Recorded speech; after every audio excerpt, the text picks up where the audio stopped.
we're starting to say, hey, we should have these conversations about what this means for women in the workplace. And where I work at Mayo Clinic, we're in the process of developing a workplace policy around menopause, because you're right, it can be disruptive. It can go on for a long time. It can be anything from I'm in the middle of a business meeting and I break out in a sweat and I start to have, pit stains, and people are wondering what's wrong with me, and I'm having trouble word finding. And Mm.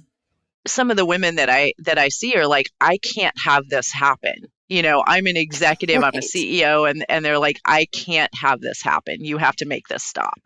Or I'm not sleeping. And I had one woman that literally said she sweated out her mattress to the point where it molded. And Oh my God. I'm like, wow, okay, all right. So those are some serious night sweats going on, right? And she had to have her husband come pick her up at work at the end of the day because she couldn't drive home without falling asleep.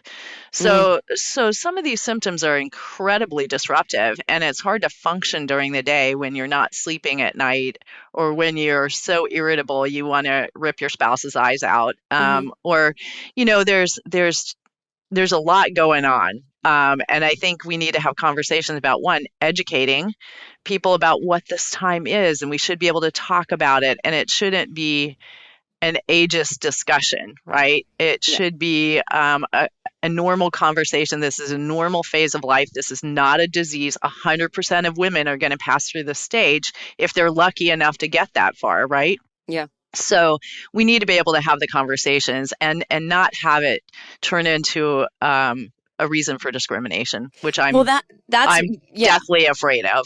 Me too. I'm getting anxiety as you're saying it because I'm like, well, you know what? Never mind. No, let's not have the conversation. I don't want anyone to know because Yeah. they're going to think I can't do my job as well.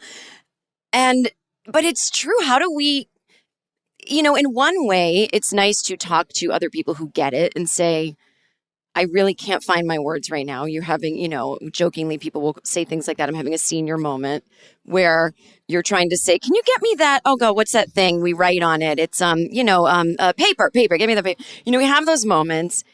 But why wouldn't, I have to be totally honest. Why wouldn't someone discriminate?